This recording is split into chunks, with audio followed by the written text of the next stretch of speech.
ചാനലിൻ്റെ ഐക്കണിൽ തൊട്ട് പ്ലേലിസ്റ്റ് സെലക്ട് ചെയ്താൽ ചാനലിൽ ഇതുവരെ പറഞ്ഞിട്ടുള്ള എല്ലാ ഓഡിയോ ബുക്സും കൂട്ടുകാരെ കാത്തിരിക്കുന്നു.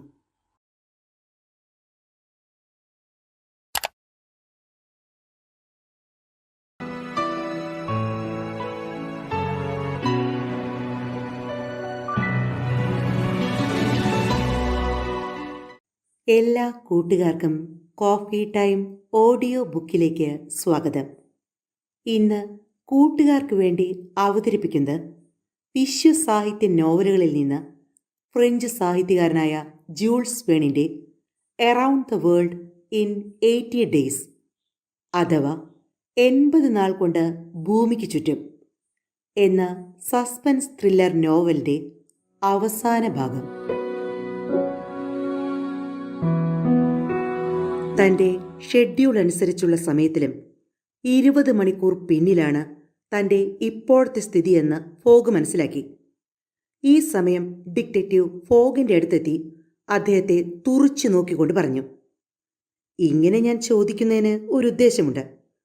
11-ാം തീയതി വൈകുന്നേരം 9 മണിക്ക് മുമ്പ് തന്നെ ന്യൂയോർക്കിൽ എത്തണമെന്നുള്ളത് അത്രമാത്രം അത്യാവശ്യമാണോ? ആ സമയത്താണല്ലോ ലിവർപൂളിലേക്കുള്ള കപ്പൽ പുറപ്പെടുന്നത്. അത് തികച്ചും അത്യാവശ്യമാണ്. ഈ സിയൂക്സുകളുടെ ആക്രമണം ഉണ്ടായിരുന്നില്ലെങ്കിൽ നിങ്ങൾ 11-ാം തീയതി രാവിലെ തന്നെ ന്യൂയോർക്കിൽ എത്തുമായിരുന്നു, അല്ലേ? അതെ, കപ്പൽ പുറപ്പെടുന്നതിന് 11 മണിക്കൂർ മുമ്പ്. ശരി, അപ്പോൾ നിങ്ങൾ 20 മണിക്കൂർ പിന്നിലാണ്. 20-ൽ നിന്ന് 12 പോയാൽ 8. നിങ്ങൾ 8 മണിക്കൂർ കൂടുതലായി ലാഭിക്കേണ്ടിയിരിക്കുന്നു. പായ കെട്ടിയ സ്ലഡ്ജ് ഒന്ന് ശ്രമിച്ചു നോക്കുന്നതിനെപ്പറ്റി എന്തു പറയുന്നു? ആ മനുഷ്യനാണ് ഇതെന്നോട് നിർദ്ദേശിച്ചത്, ഫിക്സ് പറഞ്ഞു. സ്റ്റേഷനിൽ അങ്ങോട്ടും ഇങ്ങോട്ടും നടക്കുന്ന ഒരു മനുഷ്യനെ ഫിക്സ് ചൂണ്ടിക്കാട്ടി. ഫോഗ് അയാളുടെ അടുത്തേക്ക് ചെന്നു. ഒരു നിമിഷത്തിന് ശേഷം ഫോഗും മഡ്ജ് എന്നു പേരുള്ള ആ മനുഷ്യനു കൂടി ഫോർട്ടിന് തൊട്ട് താഴെയുള്ള ഒരു കുടിലിൽ പ്രവേശിച്ചു. തണ്ട് നീളമുള്ള തുലാങ്ങളിൽ പിടിപ്പിച്ച ഒരു ഫ്രെയിമിൻ്റെ രൂപത്തിലുള്ള വിചിത്രമായൊരു വാഹനം ഫിക്സ് അവിടെ കണ്ടു. സ്ലെഡ്ജിൻ്റെ റണ്ണറുകൾ പോലെ ആ ഫ്രെയിം മുൻഭാഗത്ത് അല്പം ഉയർന്നാണ് ഇരിക്കുന്നത്. അതിന്മേൽ 5-6 പേർക്ക് സഞ്ചരിക്കാം. ഉയർന്നൊരു പായ്മരം ഇരുമ്പ് കൊളുത്തുകൾ ഉപയോഗിച്ച് ഫ്രെയിമിൽ ഘടിപ്പിച്ചിരിക്കുന്നു. അതിന്മേൽ വലിയൊരു കാറ്റുപായ് പിടിപ്പിച്ചിട്ടുണ്ട്. പിറകിലായി സ്ലഡ്ജിനെ നയിക്കാൻ റഡ്ഡറുമുണ്ടായിരുന്നു. മഞ്ഞുകാലത്ത് ഹിമപാളികളിൽ ട്രെയിൻ യാത്ര തടസ്സപ്പെടുത്തുമ്പോൾ ഈ പ്രത്യേകതരം സ്ലഡ്ജുകൾ ഹിമഭൂമിയിലൂടെ അതിവേഗം യാത്ര ചെയ്യാൻ സഹായകമാണ്. മഡ്ജുമായി ഫോഗ് കൂലിയെ ചൊല്ലി സംസാരിക്കാൻ തുടങ്ങി. പടിഞ്ഞാറ് നിന്ന് വീശുന്ന കാറ്റ് അനുകൂലമായിരുന്നു. ഹിമക്കട്ടകൾ കൂടുതൽ ഉറച്ചിരുന്നു. ഏതാനും മണിക്കൂറുകൾക്കുള്ളിൽ തന്നെ ഫോഗിനെയും ടീമിനെയും ഒമാഹിയിലെത്തിക്കാൻ കഴിയുമെന്ന് മഡ്ജ് ആത്മവിശ്വാസത്തോടെ പറഞ്ഞു. അവിടെ നിന്ന് ഇടവിട്ട് ചിക്കാഗോയിലേക്കും ന്യൂയോർക്കിലേക്കും ട്രെയിനുണ്ട്. ആവതിയുടെ സുരക്ഷയെ കരുതി അവളും പാസ്പ്രാറ്റും ഫോർട്ട് കിർണിയിൽ നിന്ന് കൂടുതൽ സൗകര്യപ്രദമായ ഒരു റൂട്ടിലൂടെ യൂറോപ്പിലെത്തുകയാണ് നല്ലതെന്ന് ഫോഗ് ചിന്തിച്ചു. പക്ഷേ ഫോഗിനെ വിട്ടുപോകാൻ ആവത കൂട്ടാക്കിയില്ല. പാസ്പ്രാറ്റുവിന് അതേറെ ഇഷ്ടമായി. ഫിക്സ് കൂടെയുള്ളപ്പോൾ തൻ്റെ യജമാനെ തനിച്ചാക്കി പോകാൻ അയാൾക്കിഷ്ടമില്ലായിരുന്നു. 8 മണിക്ക് സ്ലഡ്ജ് പുറപ്പെടാൻ തയ്യാറായി നിന്നു. യാത്രക്കാരവരുടെ യാത്രാക്കുപ്പായം ധരിച്ചു. 2 വലിയ പായകളും ഉയർത്തപ്പെട്ടു. കാറ്റിൻ്റെ സമ്മർദ്ദത്തിൽ ഉറച്ച ഹിമക്കട്ടകൾക്ക് മീതെ മണിക്കൂറിൽ 40 മൈൽ വേഗതയിൽ സ്ലഡ്ജ് പായാൻ തുടങ്ങി. ഫോർട്ട് കീർണിയും ഒമാഹയും തമ്മിലുള്ള ദൂരം 200 കിലോമീറ്ററാണ്. കാറ്റ് അനുകൂലമെങ്കിൽ 5 മണിക്കൂർ കൊണ്ട് യാത്ര പൂർത്തീകരിക്കാനാകും. അതെന്തൊരു യാത്രയായിരുന്നു! ചുരുണ്ടുകൂടിയിരുന്ന യാത്രക്കാർക്ക് തണുപ്പ് മൂലം ഒന്ന് സംസാരിക്കാൻ പോലും കഴിഞ്ഞില്ല. തിരകൾക്ക് മുകളിലൂടെ ഒരു ബോട്ട് പോകുന്നത്ര അനായാസമായിരുന്നു സ്ലഡ്ജിൻ്റെ പോക്ക്. എല്ലാ പായകളും ഉയർത്തിയിരുന്നു. കാറ്റിനനുസരിച്ച് ഉയർത്തിയ മറ്റൊരു ചെറുപായ സ്ലഡ്ജിന് കൂടുതൽ വേഗത നൽകി. പറഞ്ഞ സമയത്തിനുള്ളിൽ ഒമാഹിയിലെത്താൻ മഡ്ജിന് നല്ലൊരു പാരിതോഷികം ഫോഗ് വാഗ്ദാനം ചെയ്തു. സ്ലഡ്ജ് കടന്നു പോയിക്കൊണ്ടിരുന്ന പ്രയറി പ്രദേശം തണുത്തുറഞ്ഞു കിടക്കുന്ന ഒരു വലിയ തടാകം പോലെ തോന്നിച്ചു. പ്ലാറ്റ് നദി യാത്രയ്ക്ക് തടസ്സമുണ്ടാക്കുമെന്ന പേടി മഡ്ജിനില്ലായിരുന്നു. കാരണം അത് തണുത്തുറഞ്ഞു കിടക്കുകയാണ്. പായ്മരം വളയ്ക്കും എന്ന മട്ടിൽ ശക്തമായാണ് കാറ്റ് വീശുന്നത്. സുഖകരമായ രോമക്കുപ്പായം പുതച്ചിരുന്ന ആവുത തണുത്ത കാറ്റിൽ നിന്നും ആവുന്നത്ര സുരക്ഷിതയായിരുന്നു. പാസ്പ്രാറ്റു ആകട്ടെ വീണ്ടും പ്രതീക്ഷകൾക്ക് ചിറക് കൊടുത്തു തുടങ്ങി. 11-ാം തീയതി വൈകിട്ടെങ്കിലും അവർ ന്യൂയോർക്കിലെത്തുമെന്ന് തോന്നി. ഒരുപക്ഷെ കപ്പൽ ലിവർപൂളിലേക്ക് പുറപ്പെടും മുമ്പ് തന്നെ എത്തിയേക്കാം. തൻ്റെ പന്തയം അപകടപ്പെടുത്തിക്കൊണ്ടുതന്നെ സിയൂക്സുകളിൽ നിന്ന് രക്ഷിക്കാൻ ഫോഗ് നടത്തിയ ശ്രമം പാസ്പ്രാറ്റുവിന് മറക്കാൻ കഴിഞ്ഞില്ല. സ്വന്തം ജീവിതം പോലും അപകടപ്പെടുത്തിയാണ് അദ്ദേഹം അത് ചെയ്തത്. ഉച്ചയായപ്പോൾ പ്ലാറ്റ് നദി കടക്കുകയാണെന്ന് മഡ്ജിന് മനസ്സിലായി. ഇനി ഒമാഹയിലേക്ക് 20 മൈൽ കൂടി മാത്രം. കാറ്റിൻ്റെ സഹായത്തോടെ സ്ലഡ്ജ് അരമണിക്കൂർ കൂടി സഞ്ചരിച്ചു. ഒടുവിലത് നിന്നു. മഞ്ഞ് മൂടിയ ഏതാനും മേൽക്കൂരകൾ ചൂണ്ടിക്കാട്ടി മഡ്ജ് പറഞ്ഞു, നമ്മൾ അവിടെ എത്തിയിരിക്കുന്നു. അറ്റ്ലാന്റിക് തീരത്തേക്ക് നിരവധി ട്രെയിനുകൾ സർവീസ് നടത്തുന്ന ഒമാഗ സ്റ്റേഷനിലാണ് അവരെത്തിയിരിക്കുന്നത്. പാസ്പ്രാറ്റുവും ഫിക്സും സ്ലഡ്ജിൽ നിന്ന് ചാടിയിറങ്ങി. അവർ ഫോഗിനെയും ആവുതയും ഇറങ്ങാൻ സഹായിച്ചു. ഫോഗ് ലോപമില്ലാതെ തന്നെ മഡ്ജിന് പാരിതോഷികം നൽകി. അവർ ഒമാഹ സ്റ്റേഷനിലേക്ക് നടന്നു നീങ്ങി. അവർ സ്റ്റേഷനിലെത്തിയപ്പോൾ ഒരു ട്രെയിൻ പുറപ്പെടാനായി കാത്തു നിൽപ്പുണ്ടായിരുന്നു. ഒമാഹയിലെ കാഴ്ചകളൊന്നും കാണാതെ അവർ നേരെ ട്രെയിനിൽ കയറി. ട്രെയിൻ അതിവേഗം സഞ്ചരിച്ചുകൊണ്ടിരുന്നു. രാത്രിയിൽ ഡാവൻ പോർട്ടിൽ വെച്ച് മിസിസിപ്പി കടന്ന് റോക്ക് ഐലൻഡ് വഴി ഇലിനോയിലെത്തി. പിറ്റേന്ന്, അതായത് ഡിസംബർ 10-ാം തീയതി വൈകുന്നേരം 4 മണിക്ക് ട്രെയിൻ ചിക്കാഗോയിലെത്തി. മനോഹരമായ മിഷിഗൺ തടാകത്തിൻ്റെ തീരത്താണ് ചിക്കാഗോ സ്ഥിതി ചെയ്യുന്നത്. ചിക്കാഗോയിൽ നിന്ന് ന്യൂയോർക്കിലേക്ക് 900 മൈൽ ദൂരമുണ്ട്.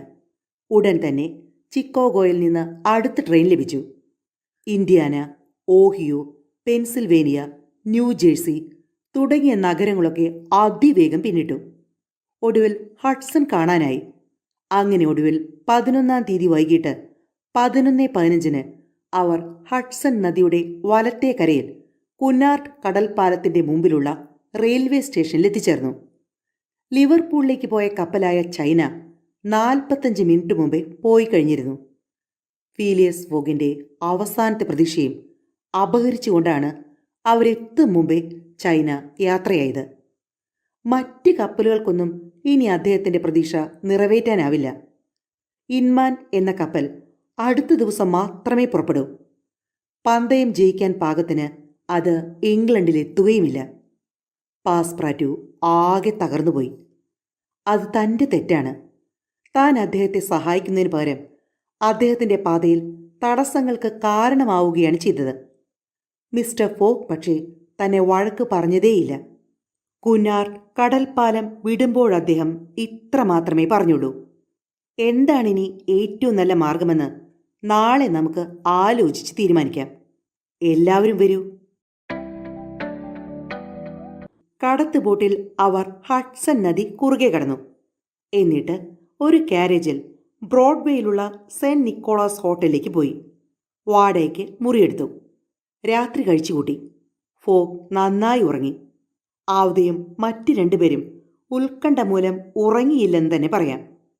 പിറ്റേന്ന് ഡിസംബർ 12 രാവിലെ 7 മുതൽ 21-ാം തീയതി വൈകുന്നേരം 8:45 വരെ 9 ദിവസവും 13 മണിക്കൂറും 45 മിനിറ്റും ഇനി അവശേഷിക്കുന്നുണ്ട്.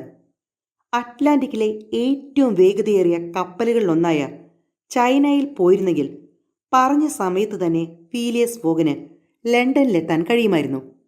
ആവുതയോടൊപ്പം പാസ്പ്രാറ്റുവിനോടും ഏത് സമയവും യാത്ര പുറപ്പെടാൻ തക്കവണ്ണം ഒരുങ്ങിയിരിക്കാൻ പറഞ്ഞിട്ട് ഫോഗ് തനിയെ ഹോട്ടലിൽ നിന്ന് പുറത്തേക്ക് പോയി. ഉടനെ പോകാൻ സാധ്യതയുള്ള കപ്പലോ ബോട്ടോ തേടി അദ്ദേഹം ഹഡ്സൺ തീരത്തുകൂടെ നടന്നു. പ്രതീക്ഷകളെല്ലാം ഏതാണ്ട് കൈവിട്ടപ്പോൾ അല്പമകലെ ഒരു വ്യാപാര കപ്പൽ അതിൻ്റെ പുകക്കുഴലിലൂടെ പുക തുപ്പുന്നത് കണ്ടു. അതുടനെ പുറപ്പെടുന്ന ഒരു കപ്പലാണ്. ഒരു ബോട്ടിൽ കയറി ഫോഗ് വേഗം ആ കപ്പലിലേക്ക് ചെന്നു. ഹെൻറിയേറ്റ എന്നായിരുന്നു ആ കപ്പലിൻ്റെ പേര്. ഡെക്കിലെത്തിയ ഫോഗ് ക്യാപ്റ്റനെ കണ്ടു. വലിയ കണ്ണുകളും ക്ലാവ് പിടിച്ച ചെമ്പിൻ്റെ നിറവും ചുവന്ന തലമുടിയും തടിച്ചു കുറുകിയ കഴുത്തും മുരളുന്ന ശബ്ദവുമെല്ലാമുള്ള ഒരു കടൽ ചെന്നായിയാണ് 50 വയസ്സുകാരനായ ക്യാപ്റ്റൻ. അയാളുടെ പേര് ആൻഡ്രൂ സ്പീഡി. കപ്പലിൻ്റെ ഉടമസ്ഥനും അദ്ദേഹം തന്നെ. 1 മണിക്കൂറിനുള്ളിൽ അയാൾ ബോർദോയിലേക്ക് പുറപ്പെടാനുള്ള ഒരുക്കത്തിലാണ്. കപ്പലിൽ ചരക്കോ യാത്രക്കാരോ ഇല്ലായിരുന്നു. ഫോഗ് ആകർഷകമായ തുക വാഗ്ദാനം ചെയ്തിട്ടും ലിവർപൂളിലേക്ക് പോകാൻ അയാൾ തയ്യാറല്ലായിരുന്നു. ഇതുവരെ പണം എല്ലാ തടസ്സങ്ങളും തട്ടിമാറ്റിയിരുന്നു. പക്ഷേ ഇവിടെ അത് ജയിക്കുന്ന ലക്ഷണം കണ്ടില്ല. ഫീലിയസ് ഫോഗിൻ്റെ തലയിൽ പെട്ടെന്നൊരു ആശയം ഉദിച്ചു. ഫോഗ് ക്യാപ്റ്റനോട് ചോദിച്ചു, ആകട്ടെ, നിങ്ങളെന്നെ ബോർദോ വരെ കൊണ്ടുപോകാമോ? ഇല്ലേ ഇല്ല, എനിക്ക് നിങ്ങൾ $200 തന്നാലും പറ്റില്ല. ഞാൻ നിങ്ങൾക്ക് ആളൊന്നിന് 2000 ഓഫർ ചെയ്യുന്നത്. ഞങ്ങൾ 4 പേരുണ്ട്. 4? ക്യാപ്റ്റൻ സ്പീഡി തല ചൊറിയാൻ തുടങ്ങി. $8000 കിട്ടാൻ പോകുന്നത്, അതും തൻ്റെ റൂട്ട് മാറ്റാതെ തന്നെ. കൂടാതെ $2000 യാത്രക്കാർ യാത്രക്കാരെയല്ല, അവർ വിലയേറിയ ചരക്കുകളാണ്. ഞാൻ 9 മണിക്ക് പുറപ്പെടും, സ്പീഡി പറഞ്ഞു. നിങ്ങളും നിങ്ങളുടെ ടീമും റെഡിയാണോ? ഞങ്ങൾ 9 മണിക്ക് കപ്പലിലെത്തിയിരിക്കും, ഫോഗ് മറുപടി പറഞ്ഞു. അപ്പോൾ 8:30 സമയം. ഹെൻറിയറ്റിൽ നിന്നിറങ്ങി കാരേജ് പിടിച്ച് സെന്റ് നിക്കോളാസ് ഹോട്ടലിലെത്തി. ആവതയും പാസ്പ്രാറ്റുവിനെയും ഫിക്സിനെയും കൂട്ടി തിരികെ എത്താൻ വെറും 1/2 മണിക്കൂർ മാത്രം. പക്ഷേ ഫോഗ് ശാന്തതയോടെ ഇതെല്ലാം ചെയ്ത് തൻ്റെ കൂട്ടുകാരുമായി കൃത്യം 9 മണിക്ക് തന്നെ ഹെൻറിയറ്റയിലെത്തി. ഹെൻറിയറ്റ ഉടൻ തന്നെ പുറപ്പെടുകയും ചെയ്തു. ഹെൻറിയറ്റ 1 മണിക്കൂറിനുള്ളിൽ ഹഡ്സന്റെ പ്രവേശന കവാടത്തിലുള്ള ലൈറ്റ് ഹൗസും കടന്ന് സാൻഡി ഹുക്കിൽ തിരിഞ്ഞ് സമുദ്രത്തിലെത്തി. അന്ന് പകൽ തന്നെ ലോങ് ഐലൻഡും കടന്ന് ദിശ കിഴക്കോട്ടാക്കി നല്ല വേഗതയിൽ മുന്നോട്ട് നീങ്ങി.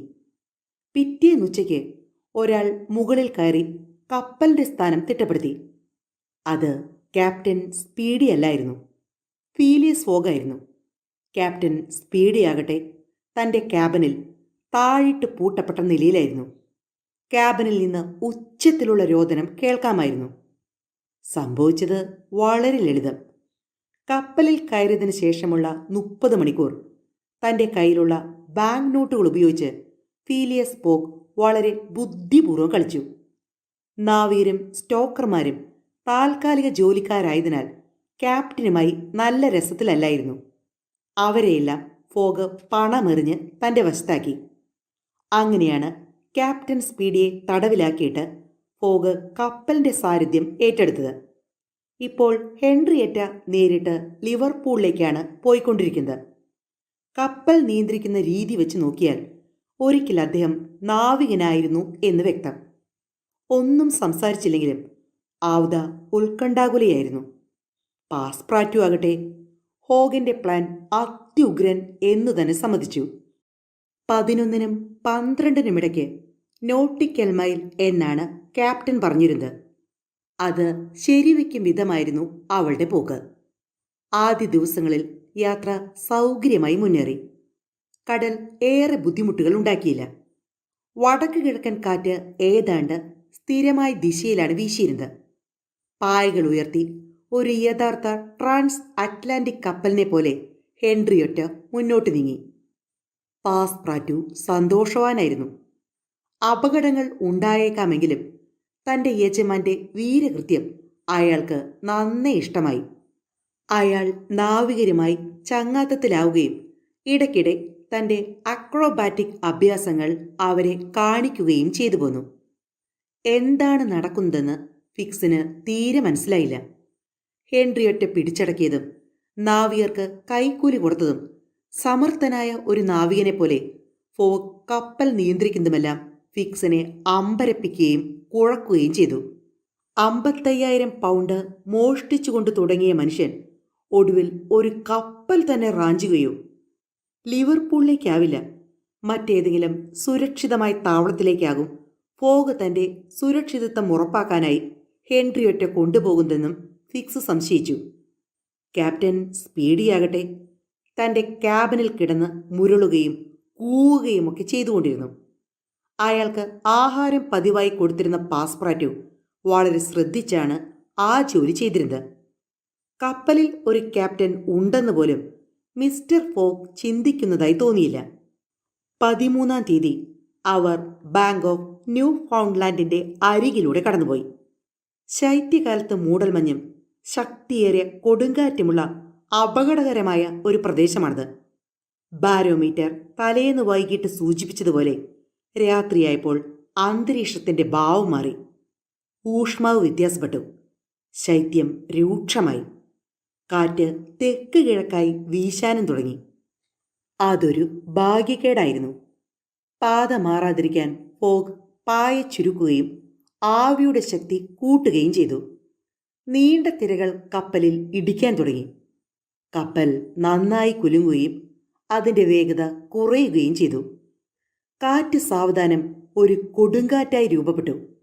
ഹെൻറി ഒറ്റയ്ക്ക് തിരമാലകളുടെ മുകളിൽ നേരെ നിൽക്കാനാകുമോ എന്ന ഭയവും അവരെ ഗ്രസിച്ചു. ആകാശത്തോടൊപ്പം പാസ്പ്രാറ്റുവിൻ്റെ മുഖവും ഇരുണ്ടു.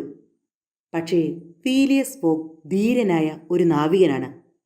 കടലിലെ പ്രതിബന്ധങ്ങളെ നേരിട്ട് എങ്ങനെ കപ്പലോടിക്കണമെന്ന് അദ്ദേഹത്തിനറിയാം. അദ്ദേഹം ആവി കുറച്ചതുപോലുമില്ല. തിരകൾക്ക് മേലെ ഉയർന്നു പൊങ്ങിപ്പോകാൻ കഴിയാതിരുന്നപ്പോഴൊക്കെ അവയെ കീറി മുറിച്ചുകൊണ്ട് സുരക്ഷിതമായി തന്നെ അത് മുന്നോട്ട് നീങ്ങി. മല പോലുള്ള വെള്ളം കപ്പലിനെ മുകളിലേക്ക് ഉയർത്തിയപ്പോൾ പ്രൊപ്പല്ലർ ജലോപരിതലത്തിന് മേലെ വന്നു. പക്ഷേ കപ്പൽ മുന്നോട്ട് തന്നെ നീങ്ങി. കാറ്റ് വാശിയോടെ തെക്ക് കിഴക്കായി വീശിയതിനാൽ പായകൾ ഉപയോഗശൂന്യമായി തുടർന്നു. ഡിസംബർ 16-ാം തീയതി ഫീലിയസ് ഫോഗ് ലണ്ടനിൽ നിന്ന് പുറപ്പെട്ട് 75-ാം ദിവസമായിരുന്നു. കൂടുതൽ ദുഷ്കരമായ പ്രദേശങ്ങൾ താണ്ടി ഹെൻറിയോറ്റോ പാതി ദൂരം പിന്നിട്ടിരുന്നു. കാര്യമായ തടസ്സങ്ങൾ ഇതുവരെ ഉണ്ടായില്ല. അന്ന് എഞ്ചിനീയർ ഡെക്കിലെത്തി ഫോഗിന്റെ അടുത്തേക്ക് പോകുന്നത് പാസ്പ്രാറ്റു കണ്ടു. ശബ്ദമടക്കി അയാൾ ഫോഗിനോട് എന്തോ സംസാരിച്ചു. അതിന് ഫോഗ് ഇങ്ങനെ പ്രതികരിച്ചു: നിങ്ങൾ പറയുന്ന കാര്യത്തെപ്പറ്റി നിങ്ങൾക്ക് നല്ല ഉറപ്പുണ്ടോ? തീർച്ചയായും സാർ, എഞ്ചിനീയർ മറുപടി പറഞ്ഞു.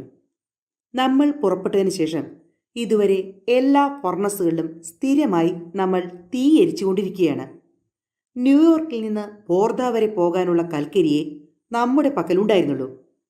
പക്ഷേ ന്യൂയോർക്കിൽ നിന്ന് ലിവർപൂൾ വരെ എല്ലാ ഫർണസുകളും കത്തിച്ചു പോകാനുള്ള കൽക്കരി നമ്മുടെ പക്കലില്ല. ഞാൻ അക്കാര്യം പരിഗണിക്കാം, ഫോഗ് മറുപടി പറഞ്ഞു. കൽക്കരി അതിവേഗം തീർന്നുകൊണ്ടിരിക്കുകയാണ്. എൻ്റെ യജമാന് ഈ പ്രശ്നം പരിഹരിക്കാൻ കഴിഞ്ഞാൽ അദ്ദേഹം ഏറെ പ്രശസ്തനാകും. പാസ്പ്രാറ്റു ആത്മകഥം ചെയ്തു. ഫിക്സിനോട് താൻ കേട്ട കാര്യം പാസ്പ്രാറ്റു പറയാനാഞ്ഞെങ്കിലും പിന്നീടത് വേണ്ടെന്ന് വെച്ചു. അന്ന് വൈകിട്ട് എഞ്ചിനീയറെ വിളിച്ചു വരുത്തി ഫോഗ് ഇങ്ങനെ പറഞ്ഞു: കൽക്കരി തീരും വരെ എല്ലാ ഫർണസുകളും പരമാവധി കത്തിച്ചുകൊള്ളുക. കപ്പൽ അതിൻ്റെ പരമാവധി ആവിശക്തിയിൽ തന്നെ മുന്നോട്ട് നീങ്ങി. പക്ഷേ 18-ാം തീയതിയായപ്പോൾ കൽക്കരി അന്ന് തീരുമെന്ന് എഞ്ചിനീയർ ഫോഗിനെ അറിയിച്ചു. എന്തായാലും തീ കുറയ്ക്കാൻ അനുവദിക്കരുത്, ഫോഗ് പറഞ്ഞു. ഉച്ചയായപ്പോൾ പാസ്പ്രാറ്റിനെ വിളിച്ച് ക്യാപ്റ്റൻ സ്പീഡിയെ അടച്ചിട്ട ക്യാബിനിൽ നിന്ന് തൻ്റെ അടുക്കൽ കൊണ്ടുവരാനായി അയച്ചു. ഒരു കടുവയെ പൂട്ടിയിട്ട തുടലിൽ നിന്ന് അഴിച്ചു കൊണ്ടുവരാൻ പറയുന്നതിന് സമമായിരിക്കുന്നു അത്. അയാൾ ശരിക്കും ഒരു ഭ്രാന്തനെ പോലെയായി കാണും. പാസ്പ്രാറ്റു ശബ്ദം താഴ്ത്തി പറഞ്ഞുകൊണ്ട് ക്യാപ്റ്റനെ കൊണ്ടുവരാനായി പോയി. ഏതാനും നിമിഷങ്ങൾക്കുള്ളിൽ ശാപവചനങ്ങളും നിലവിളിയുമായി ക്യാപ്റ്റൻ സ്പീഡി ഡെക്കിൽ പ്രത്യക്ഷപ്പെട്ടു.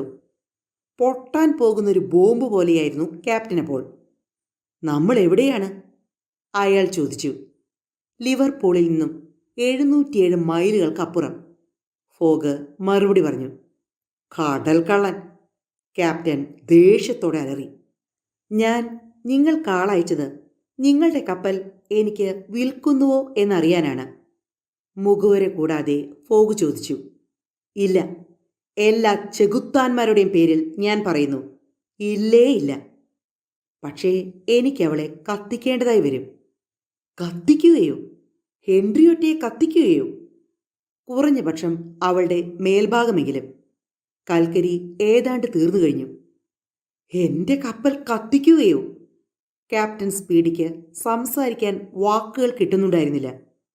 അതും $50,000 വില വരുന്ന ഈ കപ്പൽ. ഇതാ, ഞാൻ നിങ്ങൾക്ക് 60,000 തരുന്നു. ഒരു കെട്ട് ബാങ്ക് നോട്ടുകളെടുത്ത് ക്യാപ്റ്റന് കൊടുത്തുകൊണ്ട് ഫോഗ് പറഞ്ഞു. അത് ക്യാപ്റ്റനിലുണ്ടാക്കിയ മാറ്റം വലുതായിരുന്നു. $60,000 ഒരുമിച്ച് കണ്ടാൽ അമേരിക്കക്കാരന് മനംമാറ്റം ഉണ്ടാകാതിരിക്കില്ല.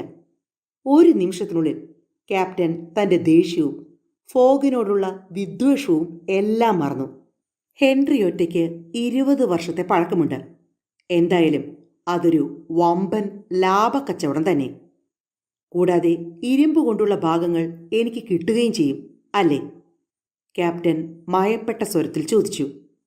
ഇരുമ്പ് കൊണ്ടുള്ള കപ്പൽ ഭാഗവും എഞ്ചിനും നിങ്ങളുടേതാണ്. എന്താ, സമ്മതിച്ചോ? ഫോഗ് ചോദിച്ചു. സമ്മതിച്ചിരിക്കുന്നു. ബാങ്ക് നോട്ടുകൾ ഫോഗിന്റെ കയ്യിൽ നിന്ന് ആർത്തിയോടെ വാങ്ങിയ ആൻഡ്രൂ സ്പീഡി അതെണ്ണി തൻ്റെ പോക്കറ്റിൽ തിരികെ. പാസ്പ്രാറ്റു വിളറി വെളുത്തുപോയി. ഫിക്സ് ആകട്ടെ ഭ്രാന്തിൻ്റെ വക്കോളം എത്തിയിരുന്നു. ഏതാണ്ട് 20,000 പൗണ്ടും ചെലവായി കഴിഞ്ഞിരിക്കുന്നു. ഫോഗ് കപ്പലിൻ്റെ എഞ്ചിനും ഉടൽ ഭാഗവും ക്യാപ്റ്റന് വിട്ടുകൊടുക്കുകയും ചെയ്തിരിക്കുന്നു. അതായത് കപ്പലിൻ്റെ 90% വരുന്ന ഭാഗങ്ങൾ ഫോഗ് വേണ്ടെന്ന് വെച്ചിരിക്കുന്നു. ബാങ്ക് ഓഫ് ഇംഗ്ലണ്ടിൽ നിന്നും 55,000 പൗണ്ട് മോഷ്ടിക്കപ്പെട്ടിരിക്കുന്നു എന്നതും സത്യം. ആൻഡ്രൂ സ്പീഡി പണം പോക്കറ്റിലിട്ട് കഴിഞ്ഞപ്പോൾ ഫോഗ് അയാളോട് പറഞ്ഞു. സർ, നിങ്ങളിത് കണ്ട് അമ്പരക്കണ്ട. ഡിസംബർ 21-ാം തീയതി വൈകിട്ട് 8:45 മുമ്പ് ഞാൻ ലണ്ടനിലെത്തിയില്ലെങ്കിൽ എനിക്ക് നഷ്ടപ്പെടാൻ പോകുന്നത് 20,000 പൗണ്ടാണ്. ന്യൂയോർക്കിൽ വെച്ച് എനിക്ക് ലിവർപൂളിലേക്കുള്ള കപ്പൽ ലഭിച്ചില്ല. നിങ്ങളാകട്ടെ എന്നെ ലിവർപൂളിലേക്ക് കൊണ്ടുപോകാൻ തയ്യാറായതുമില്ല. ഞാൻ ശരിയായ കാര്യം തന്നെ ചെയ്തു, ആൻഡ്രൂ സ്പീഡി ആവേശപൂർവ്വം പറഞ്ഞു. അതുകൊണ്ട് എനിക്ക് ഏറ്റവും കുറഞ്ഞത് $40,000 ലാഭം കിട്ടിയില്ലേ? നിങ്ങൾക്കൊരു കാര്യമറിയാമോ ക്യാപ്റ്റൻ? ക്യാപ്റ്റൻ ഫോഗ്, നിങ്ങൾക്ക് ശരിക്കും യാങ്കിയുടെ എന്തോ ചിലതൊക്കെ കിട്ടിയിട്ടുണ്ട്. തൻ്റെ യാത്രക്കാരന് തൻ്റെ വക ഏറ്റവും നല്ലൊരു പ്രശംസ നൽകിയിട്ട് സ്പീഡി തിരിച്ചു നടക്കുമ്പോൾ ഫോഗ് പറഞ്ഞു. കപ്പൽ ഇപ്പോൾ എൻ്റേതാണ്. തീർച്ചയായും. കീല് മുതൽ പായകളുടെ ട്രക്ക് വരെ തടി ഉരുപ്പിടികൾ ഒന്നാകെ അങ്ങയുടേത് തന്നെ. വളരെ നല്ലത്. അകത്തെ സീറ്റുകളും ബങ്കുകളും ഫ്രെയിമുകളുമെല്ലാം ഇളക്കിയെടുത്ത് കത്തിക്കണം. ആവശ്യമായ മർദ്ദത്തിൽ ആവി നിലനിർത്തുവാൻ ഉണങ്ങിയ തടി വളരെ അത്യാവശ്യമാണ്. പിൻഭാഗത്തെ ഉയർന്ന ഡക്കും ക്യാബിനുകളും ബങ്കുകളും സ്പെയർ ഡെക്കുകളുമെല്ലാം അന്ന് തന്നെ അഗ്നിക്കിരയാക്കി. പിറ്റേന്ന്, അതായത് ഡിസംബർ 19-ാം തീയതി, പായ്മരങ്ങളും ചങ്ങാടങ്ങളും താങ്ങുകളുമെല്ലാം കത്തിച്ചു തുടങ്ങി. നാവികരെല്ലാം തീ അണയ്ക്കാതെ സൂക്ഷിക്കാൻ കഠിനമായി പണിയെടുത്തു. പാസ്പ്രാറ്റവും തടികൾ മുറിക്കാനും അറക്കാനും കീറാനുമെല്ലാം ആത്മാർത്ഥമായി സഹായിച്ചു. നശിപ്പിക്കലിൻ്റെ ഭ്രാന്തമായൊരു അന്തരീക്ഷം അവിടെ സംജാതമായിരുന്നു. ഡിസംബർ 20-ാം തീയതി കൈവരികളും മറ്റ് ഫിറ്റിങ്ങുകളും ഡക്കിൻ്റെ ഭൂരിഭാഗവും മുകളിലത്തെ ഇരു പാർശ്വങ്ങളും തീ വിഴുങ്ങി. നിരപ്പായ ലോഹശരീരം മാത്രമായി ഹെൻറിയറ്റ ചുരുങ്ങിക്കഴിഞ്ഞു. അവർ ഐറിഷ് തീരവും ഫാസ്റ്റ്നെറ്റ് ലൈറ്റും കടന്നു. വൈകിട്ട് 10 മണിക്ക് അവർ ക്വീൻസ് ടൗൺ കടന്നു പോവുകയാണ്. ലണ്ടനിലെത്താൻ ഫീലിയസ് ഫോഗിന് 24 മണിക്കൂർ മാത്രമേ അവശേഷിക്കുന്നുള്ളൂ. പരമാവധി ആവിശക്തിയിൽ ലിവർപൂളിലെത്താൻ തന്നെ അത്രയും സമയം വേണ്ടിയിരുന്നു. ആവിയാകട്ടെ ഏതാണ്ട് പൂർണ്ണമായി തീരാൻ പോവുകയാണ്. സർ, ഫോഗിൻ്റെ പന്തയത്തിൽ ഏറെ തൽപരനായിരുന്ന സ്പീഡി പറഞ്ഞു. എനിക്ക് വളരെ ഖേദമുണ്ട്. എല്ലാം താങ്കൾക്കെതിരാണ്. നമ്മളിപ്പോൾ ക്വീൻസ്ലാൻഡ് ഭാഗത്ത് എത്തിയതേ ഉള്ളൂ. ഫോഗ് ചോദിച്ചു. ആ കാണുന്ന സ്ഥലമാണോ ക്വീൻസ് ടൗൺ? അതെ. നമുക്ക് ഹാർബറിൽ പ്രവേശിക്കാനാകുമോ? 3 മണിക്കൂറിനുള്ളിൽ സാധ്യമല്ല. പ്രവേശിക്കണമെങ്കിൽ വേലിയേറ്റ സമയമാകണം. നിൽക്കൂ. ഫോഗ് ശാന്തനായി പറഞ്ഞു. ദൗർഭാഗ്യത്തെ കീഴടക്കാനുള്ള ഒരു തന്ത്രം കൂടി താൻ പരീക്ഷിക്കാനുള്ള ഒരുക്കത്തിലാണെന്ന ഒരു സൂചനയും ആ ശബ്ദത്തിലില്ലായിരുന്നു. ട്രാൻസ് അറ്റ്ലാന്റിക് കപ്പലുകൾ മെയിലുകൾ ഇറക്കാനായി സ്ഥിരമായി ഉപയോഗിച്ചിരുന്ന ഐറിഷ് പോർട്ടാണ് ക്വീൻസ്റ്റൗൺ. ഈ തപാലുകൾ പുറപ്പെടാൻ എപ്പോഴും തയ്യാറായി നിൽക്കുന്ന ട്രെയിനുകളിൽ ഡബ്ലിനിലേക്ക് കയറ്റിവിടുകയാണ് പതിവ്. വേഗതയേറിയ ബോട്ടുകളിൽ അവിടെ നിന്നും അവ ലിവർപൂളിലെത്തും. കപ്പലുകളിലെത്തുന്നതിനേക്കാൾ 12 മണിക്കൂർ നേരത്തെ ഇങ്ങനെ തപാലുകൾ ലിവർപൂളിലെത്തിയിരുന്നു. ഇങ്ങനെ 12 മണിക്കൂർ ലാഭിക്കാനായിരുന്നു ഫോഗിൻ്റെ പ്ലാൻ. പിറ്റേന്ന് വൈകിട്ട് ലിവർപൂളിലെത്തുന്നതിന് പകരം ഉച്ചയ്ക്ക് തന്നെ ഫോഗ് അവിടെ എത്തുന്നു. അവിടെ നിന്നും വൈകുന്നേരം 8:45 മുമ്പ് ലണ്ടനിലെത്താനാകും. വേലിയേറ്റ സമയത്ത് അതിരാവിലെ 1 മണിക്ക് ഹെൻറിയൊറ്റ ക്വീൻസ്റ്റൗൺ പോർട്ടിലെത്തി. ക്യാപ്റ്റൻ സ്പീഡിക്ക് ഫോഗ് ഹാർദമായി ഹസ്തദാനം ചെയ്തു. താൻ വിറ്റ തുകയുടെ പകുതിയെങ്കിലും വില വരുന്ന ഹെൻറിയൊറ്റയുടെ പരന്ന ലോഹ ശരീരത്തിലായിരുന്നു ക്യാപ്റ്റന്റെ നിൽപ്പ്. ഫോഗിനും കൂട്ടർക്കും മനസ്സിൽ നന്മകൾ നേർന്നുകൊണ്ട് ക്യാപ്റ്റൻ അവർ പോകുന്നത് നോക്കി നിന്നു. ഫോഗും കൂട്ടരും കരയ്ക്കിറങ്ങി. ഫോഗിനെ ഉടനടി അറസ്റ്റ് ചെയ്യാൻ ഫിക്സ് ആഞ്ഞെങ്കിലും സ്വയം നിയന്ത്രിച്ചു. രാത്രി 1:30 പുറപ്പെടേണ്ട ട്രെയിനിൽ അവരെല്ലാം കയറിയിരുന്നു. പ്രഭാതമായപ്പോൾ അവർ ഡബ്ലിനിലെത്തിയിരുന്നു. അവിടെ നിന്ന് ഒട്ടും സമയം കളയാതെ ലിവർപൂളിലേക്ക് പോകുന്ന ഒരു ചെറു കപ്പലിൽ കയറി. ഒടുവിൽ ഡിസംബർ 21 തീയതി രാവിലെ 11:40 ഫീലിയസ് ഫോഗ് ലിവർപൂൾ തുറമുഖത്തെത്തി. ലണ്ടനിലേക്ക് ഇനി 6 മണിക്കൂർ യാത്രാ ദൂരം മാത്രമേ ഉള്ളൂ. പക്ഷേ ഈ സമയം ഡിറ്റക്റ്റീവ് ഫിക്സ് മുന്നോട്ട് വന്ന് ഫീലിയസ് ഫോഗിന്റെ തോളിൽ കൈവച്ചുകൊണ്ടും തന്റെ കയ്യിലിരുന്ന അറസ്റ്റ് വാറന്റ് കാണിച്ചുകൊണ്ടും പറഞ്ഞു, നിങ്ങൾ യഥാർത്ഥത്തിൽ ഫീലിയസ് ഫോഗ് തന്നെയല്ലേ? അതെ, അത് ഞാൻ തന്നെയാണ്. എങ്കിൽ രാജ്ഞിയുടെ നാമത്തിൽ ഞാൻ നിങ്ങളെ അറസ്റ്റ് ചെയ്യുന്നു. ഫീലിയസ് ഫോഗ് ജയിലിൽ അടയ്ക്കപ്പെട്ടു. കസ്റ്റം ഹൗസിലാണ് അദ്ദേഹത്തെ തടവിലാക്കിയത്. പിറ്റേന്നാണ് അദ്ദേഹത്തെ ലണ്ടനിലേക്ക് കൊണ്ടുപോകേണ്ടിയിരിക്കുന്നത്. തൻ്റെ യജമാനെ അറസ്റ്റ് ചെയ്ത ഫിക്സിൻ്റെ മേൽ പാസ്പ്രാറ്റു ചാടി വീഴാൻ ഒരുങ്ങിയപ്പോൾ ഏതാനും പോലീസുകാർ അയാളെ പിടിച്ചുമാറ്റി. തനിക്ക് മനസ്സിലാക്കാൻ കഴിയാത്ത പൊടുന്നനെയുള്ള ആ അറസ്റ്റ് ആവ്ദയെ സ്തബ്ധയാക്കി കളഞ്ഞു. സത്യസന്ധനും ധീരനുമായ ഫോഗ് എങ്ങനെയാണ് ഒരു കൊള്ളക്കാരനാണെന്ന് സംശയിക്കപ്പെട്ട് അറസ്റ്റ് ചെയ്യപ്പെട്ടതെന്ന് പാസ്പ്രാറ്റു വിശദമായി ആവ്ദയെ ധരിപ്പിച്ചു. നീചമായ ആ കൃത്യത്തിനെതിരെ ആ യുവതിയുടെ ഹൃദയം പ്രതിഷേധിച്ചു. പക്ഷേ തൻ്റെ രക്ഷകനെ രക്ഷിക്കാൻ തനിക്കൊന്നും ചെയ്യാനാവില്ലെന്നോർത്തപ്പോൾ അവൾ പൊട്ടി കരഞ്ഞുപോയി. ഇനി ഫിക്സിനെ സംബന്ധിച്ചാണെങ്കിൽ ഫോഗ് കുറ്റക്കാരനാണെങ്കിലും അല്ലെങ്കിലും അദ്ദേഹത്തെ അറസ്റ്റ് ചെയ്യുക എന്നത് അയാളുടെ ചുമതലയായി മാറിയിരുന്നു. ഇതിനെല്ലാം കാരണം താനാണെന്ന ചിന്ത പാസ്പ്രാറ്റുവിനെയും വേദനിപ്പിച്ചു. ഫിക്സ് താൻ ആരാണെന്ന് അറിയിച്ചപ്പോൾ ഫോഗിനോടത് പറയാതിരുന്നത് എന്തുകൊണ്ടാണെന്ന് അയാൾ സ്വയം ചോദിച്ചു. അങ്ങനെ ചെയ്തിരുന്നെങ്കിൽ തൻ്റെ നിരപരാധിത്വം ഫിക്സിനെ ബോധ്യപ്പെടുത്താൻ ഒരുപക്ഷെ ഫോഗിന് കഴിയുമായിരുന്നു. കുറഞ്ഞപക്ഷം ഇംഗ്ലണ്ടിൽ കാല് കുത്തുന്ന ഉടനെ മിസ്റ്റർ ഫോഗിനെ അറസ്റ്റ് ചെയ്യാനായി അദ്ദേഹത്തിൻ്റെ ചെലവിൽ ഫിക്സ് അദ്ദേഹത്തിൻ്റെ കൂടെ യാത്ര ചെയ്യുന്നതെങ്കിലും ഒഴിവാക്കാൻ കഴിയുമായിരുന്നു. കണ്ണീർ തൻ്റെ കാഴ്ചയെ മറയ്ക്കുവോളം പാസ്പ്രാറ്റു കരഞ്ഞുകൊണ്ടേയിരുന്നു. കസ്റ്റം ഹൗസിൻ്റെ പോർട്ടിക്കോയുടെ താഴെ തണുത്തു വിറച്ച് ആവ്ദയും പാസ്പ്രാറ്റുവും ഇരുന്നു. ഇരുവരും അവിടം വിട്ടു പോകാൻ ആഗ്രഹിച്ചില്ല. അവർ വീണ്ടും ഫോഗിനെ കാണാൻ ആകാംക്ഷയോടിരുന്നു. മിസ്റ്റർ ഫോഗിന് എല്ലാം നഷ്ടമായി കഴിഞ്ഞു. അതും തൻ്റെ ലക്ഷ്യം എത്തിപ്പിടിച്ചു എന്ന് തോന്നിച്ച അവസാന നിമിഷത്തിൽ ഈ അറസ്റ്റ് ശരിക്കും മാരകമായിരുന്നു. ഡിസംബർ 21 തീയതി 11:40 ലിവർപൂളിലെത്തിയ അദ്ദേഹത്തിന് വൈകുന്നേരം 8:45 വരെ ലണ്ടനിലെ റീഫോം ക്ലബിലെത്താനുള്ള സമയമുണ്ടായിരുന്നു. ലിവർപൂളിൽ നിന്ന് ലണ്ടനിലേക്കുള്ള യാത്രാസമയം 6 മണിക്കൂർ മാത്രമാണ്. കസ്റ്റം ഹൗസിൽ ഒരു തടിബെഞ്ചിൽ അനങ്ങാതെ ശാന്തനായി ഫോഗിരുന്നു.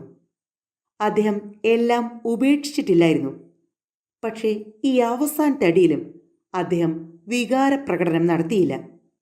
അദ്ദേഹം ശ്രദ്ധാപൂർവം തൻ്റെ വാച്ച് മേശപ്പുറത്ത് വെച്ചിട്ട് അതിൻ്റെ സൂചികൾ നീങ്ങുന്നത് നോക്കിക്കൊണ്ടിരുന്നു. സ്ഥിതി ഏതാണ്ട് ഇപ്രകാരമായിരുന്നു.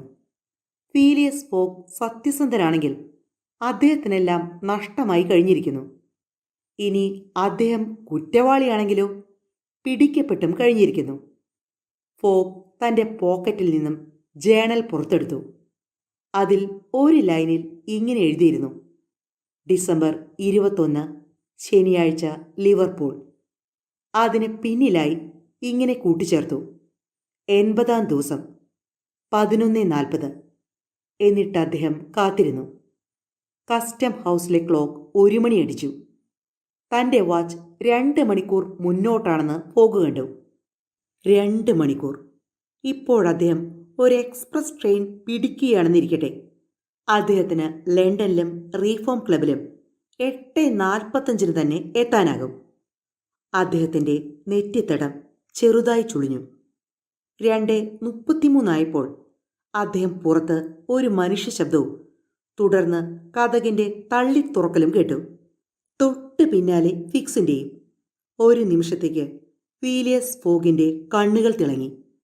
പാസ്പ്രാറ്റും ഫിക്സും ആവതയും തൻ്റെ നേർക്ക് വരുന്നത് ഫോഗ് കണ്ടു. ഫിക്സിന് ശ്വാസം കിട്ടുന്നില്ലായിരുന്നു. അയാളുടെ തലമുടി പാറി പറന്നു കിടന്നു. ഫിക്സിന് സംസാരിക്കാൻ കഴിഞ്ഞില്ല. സർ, അയാൾ വിക്കി വിക്കി പറഞ്ഞു. സർ, ദയവായി ക്ഷമിക്കണം. ഏറ്റവും ദൗർഭാഗ്യകരമായ രൂപസാദൃശ്യം. 3 ദിവസം മുമ്പ് യഥാർത്ഥ തസ്കരനെ അറസ്റ്റ് ചെയ്തു. താങ്കൾ സ്വതന്ത്രനാണ്. Phileas fog സ്വതന്ത്രനായിരിക്കുന്നു. ഫീലിയസ് ഫോഗ് ഡിറ്റക്റ്റീവിൻ്റെ അടുത്തേക്ക് ചെന്നു. അയാളുടെ മുഖത്ത് തറച്ചു നോക്കി. താൻ ഇതുവരെ നടത്തിയതോ ഇനി നടത്താൻ പോകുന്നതോ ആയ ചലനങ്ങളെക്കാൾ വേഗതയുള്ള ഒരു ചലനത്തോടെ തൻ്റെ കരങ്ങൾ പിന്നോട്ടെടുക്കുകയും ഒരു യന്ത്രത്തിൻ്റെ കൃത്യതയോടെ ഫിക്സിനെ ഇടിച്ച് നിലത്തിടുകയും ചെയ്തു. ഒന്നാന്തരം പഞ്ച്. പാസ്പ്രാറ്റുവിന് ആവേശമടക്കാനായില്ല. പാർബ്ലൂ, ഇംഗ്ലീഷ് മുഷ്ടികളുടെ ഒന്നാന്തരം ഉപയോഗത്തെ അങ്ങനെയാണ് വിളിക്കേണ്ടത്. നിലത്ത് വീണ ഫിക്സ് ഒരക്ഷരം മുരിയാടിയില്ല. അർഹതപ്പെട്ടത് തന്നെയാണ് അയാൾക്ക് കിട്ടിയത്. ഫോഗും ആവതയും പാസ്പ്രാറ്റുവും കസ്റ്റം ഹൗസിൽ നിന്ന് ഉടനടി പുറത്തു വന്ന് ഒരു ടാക്സി കാറിൽ കയറി ഏതാനും നിമിഷങ്ങൾക്കുള്ളിൽ റെയിൽവേ സ്റ്റേഷനിലെത്തി. അപ്പോൾ സമയം 2:40. ഒരു എക്സ്പ്രസ് ട്രെയിൻ 2:05 പോയി കഴിഞ്ഞിരുന്നു. ഫീലിയസ് ഫോഗ് ഉടനടി ഒരു സ്പെഷ്യൽ ട്രെയിന് ഓർഡർ കൊടുത്തു. ഇഷ്ടം പോലെ വേഗതയുള്ള എഞ്ചിനുകൾ ലഭ്യമായിരുന്നെങ്കിലും റെയിൽവേ നിയമങ്ങൾ 3 മണിക്ക് മുമ്പ് ഒരു സ്പെഷ്യൽ ട്രെയിൻ പുറപ്പെടുന്നതിന് അനുവദിക്കില്ലായിരുന്നു. കൃത്യം 3 മണിക്ക് അദ്ദേഹം ആവതയും തൻ്റെ വിശ്വസ്ത ഭൃത്യനുമൊത്ത് ലണ്ടനിലേക്ക് പുറപ്പെട്ടു. 5.5 മണിക്കൂർ കൊണ്ട് ഈ യാത്ര പൂർത്തിയാക്കേണ്ടത് അത്യാവശ്യമാണ്. തടസ്സമില്ലാത്ത ഒരു പാതയിൽ അത് എളുപ്പവുമാണ്.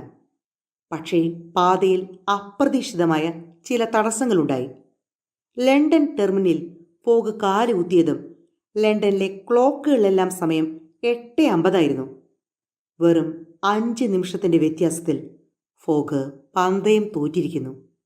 സ്റ്റേഷന് പുറത്തു വന്ന ഫോഗ് പലവ്യഞ്ജനങ്ങൾ വാങ്ങാൻ പാസ്പ്രാറ്റുവിനെ പറഞ്ഞു വിട്ടിട്ട് നിശബ്ദനായി തൻ്റെ വീട്ടിലേക്ക് പോയി. അദ്ദേഹം തൻ്റെ നിർഭാഗ്യം തനിക്ക് സ്വതവേയുള്ള ശാന്തതയോടെ തന്നെ സഹിച്ചു. എല്ലാം നശിച്ചു. അതും ആ ഡിറ്റക്റ്റീവിൻ്റെ മണ്ടത്തരം കാരണം. അത്രയും ദീർഘമായൊരു യാത്ര സ്ഥിരതയോടെ ചെയ്തിട്ടും ഏറെ അപകടങ്ങൾ തരണം ചെയ്തിട്ടും വഴിയിൽ ചില നന്മകൾ ചെയ്യാൻ അതിനിടയിലും സമയം കണ്ടെത്തിയിട്ടും ലക്ഷ്യപ്രാപ്തിക്ക് തൊട്ടു മുമ്പ് മുൻകൂട്ടി കാണാൻ കഴിയാതിരുന്ന പൊടുന്നനെയുള്ളൊരു സംഭവം മൂലം എല്ലാം തകർന്ന് തരിപ്പണമാവുക. എത്ര ഭീകരമാണത്! കൊണ്ടുപോയ തുകയിൽ ഇനിയും ഏതാനും പൗണ്ടുകൾ കൂടി അവശേഷിക്കുന്നുണ്ട്. അതുകൂടാതെ ആകെ ഉണ്ടായിരുന്നത് റീഫോം ക്ലബിലെ തൻ്റെ സുഹൃത്തുക്കൾക്ക് താൻ പന്തയത്തിൽ തോറ്റാൽ കൊടുക്കാമെന്നേറ്റിരുന്ന ബെയറിങ്സിൽ നിക്ഷേപിച്ചിരുന്ന 20,000 പൗണ്ട് മാത്രമാണ്. ഇനി പന്തയം ജയിച്ചാൽ പോലും ഫോഗ് അത്രയും ധനം ആർജിച്ചുവെന്ന് പറയാൻ വയ്യാത്ത വിധം അത്ര ചെലവേറിയതായിരുന്നു ഉലകം ചുറ്റിയുള്ള ആ യാത്ര. കോളനിയിലെ തൻ്റെ വീട്ടിലെ ഒരു മുറി മുഴുവനായി ഫോഗ് ആവതയ്ക്ക് പ്രത്യേകമായി നൽകി.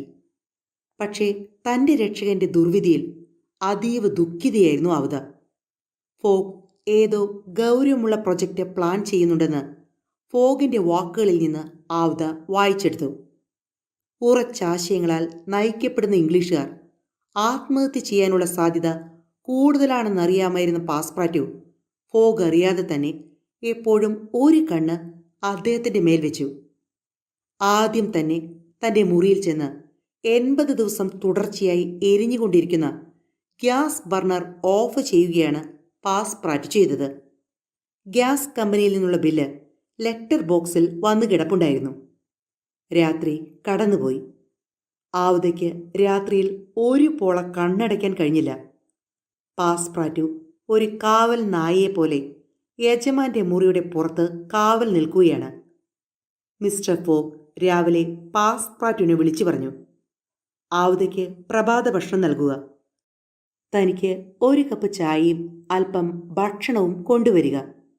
തനിക്ക് ആവതയുടെ കൂടെ പ്രഭാത ഭക്ഷണത്തിനിരിക്കാൻ കഴിയാത്തതിൽ ക്ഷമിക്കണമെന്ന് പറയുക.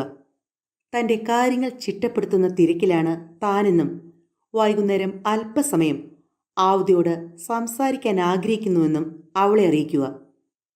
പുറത്തേക്ക് പോകും മുമ്പ് യാതൊരു ചാഞ്ചല്യവുമില്ലാത്ത തൻ്റെ യജമാനെ പാസ്പാർട്ടു ഒന്നുകൂടി നോക്കി. അദ്ദേഹത്തെ ഒരു നിമിഷം പോലും തനിച്ചാക്കാൻ അയാൾക്ക് തോന്നിയില്ല.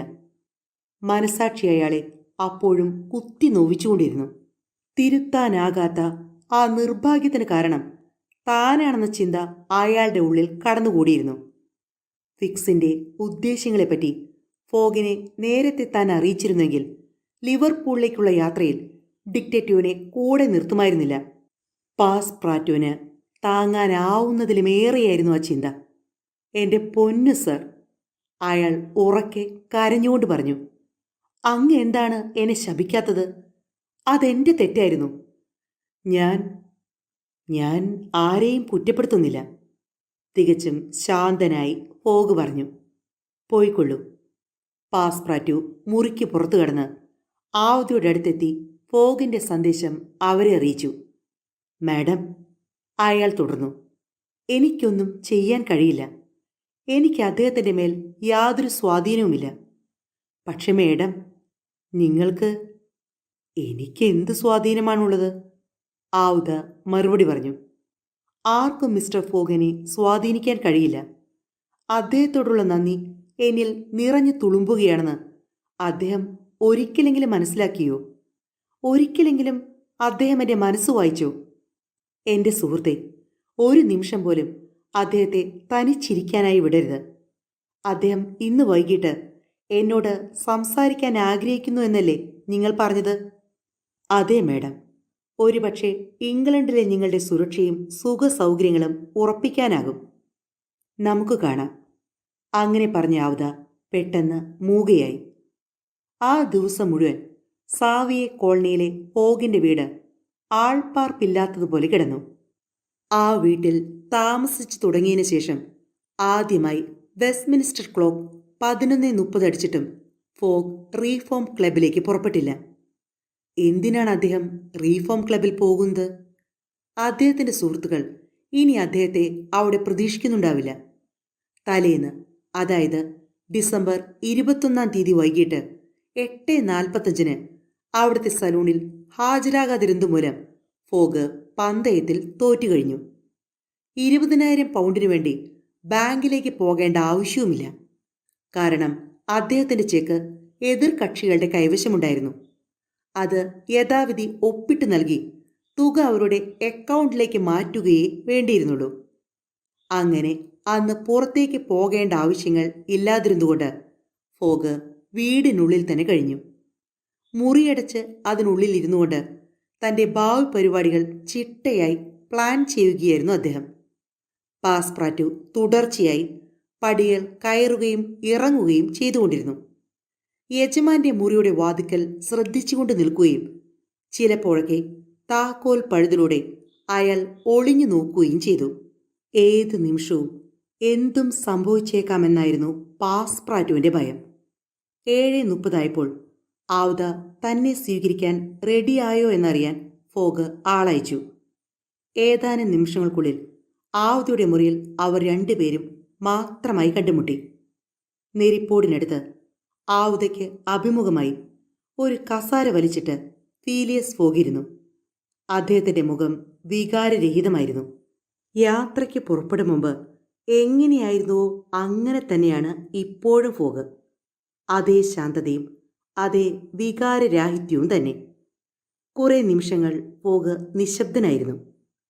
തുടർന്ന് ആവുതയുടെ നേരെ കണ്ണുകൾ താഴ്ത്തിക്കൊണ്ട് ചോദിച്ചു, മാഡം, നിങ്ങളെ ഇംഗ്ലണ്ടിലേക്ക് കൊണ്ടുവന്നതിന് നിങ്ങൾ എന്നോട് ക്ഷമിക്കുമോ?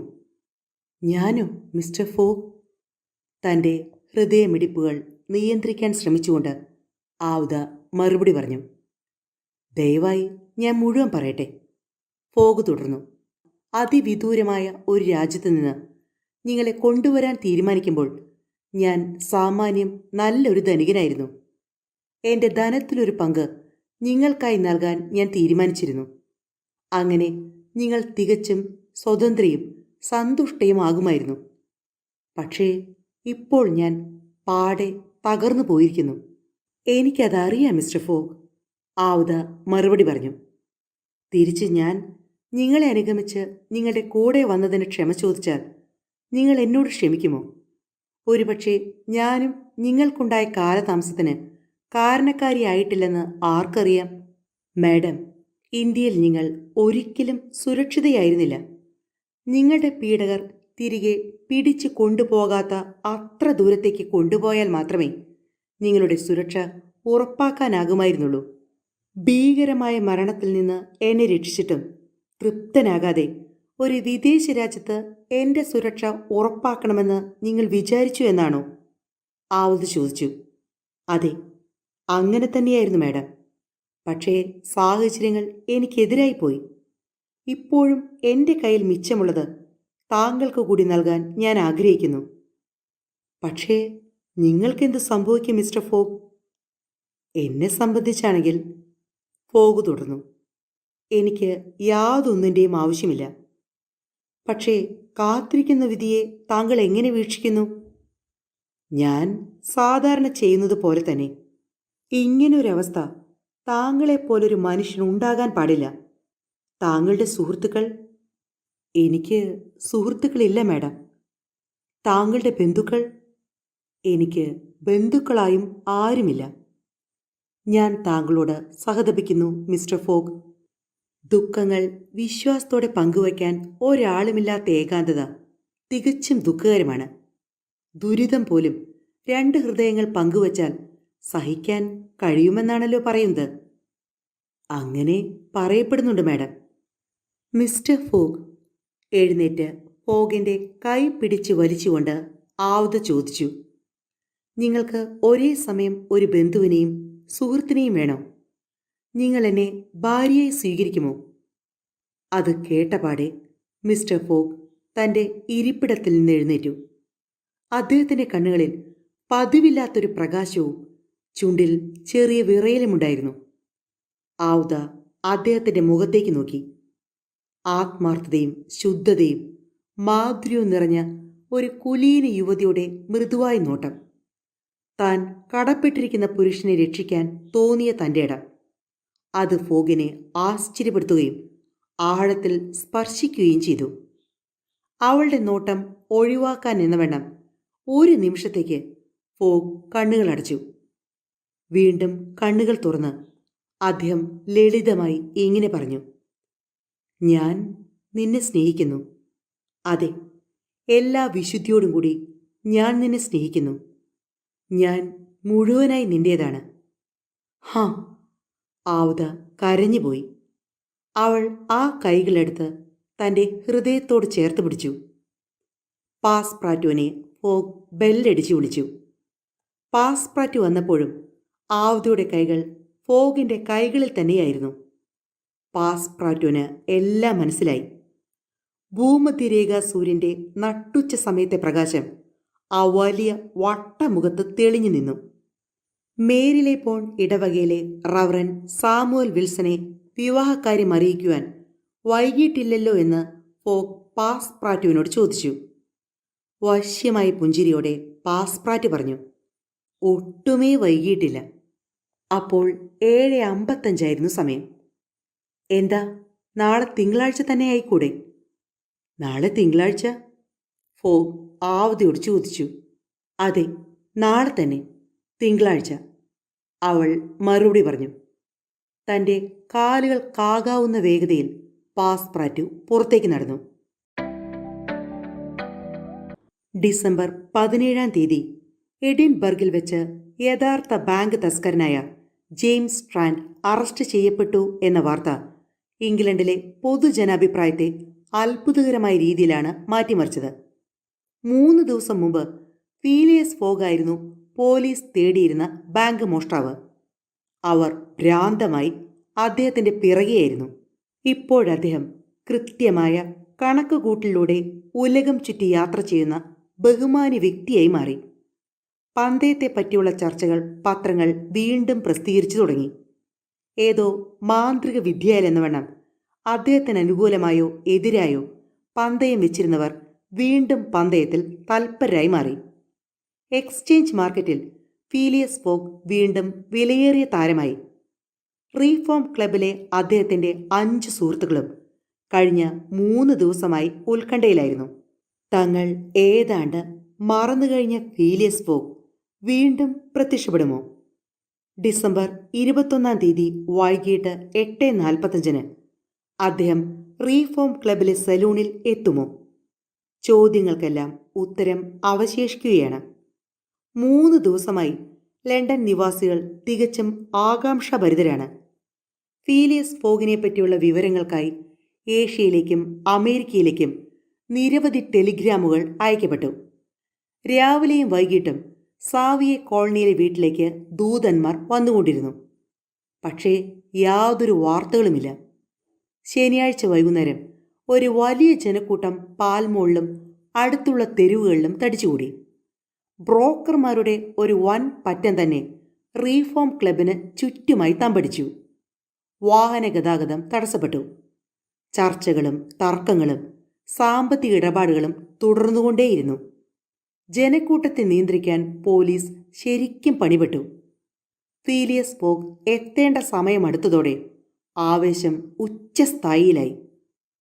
ഫോഗിൻ്റെ 5 പന്ത് എതിരാളികളും ക്ലബിലെ സലൂണിൽ ഹാജരുണ്ട്.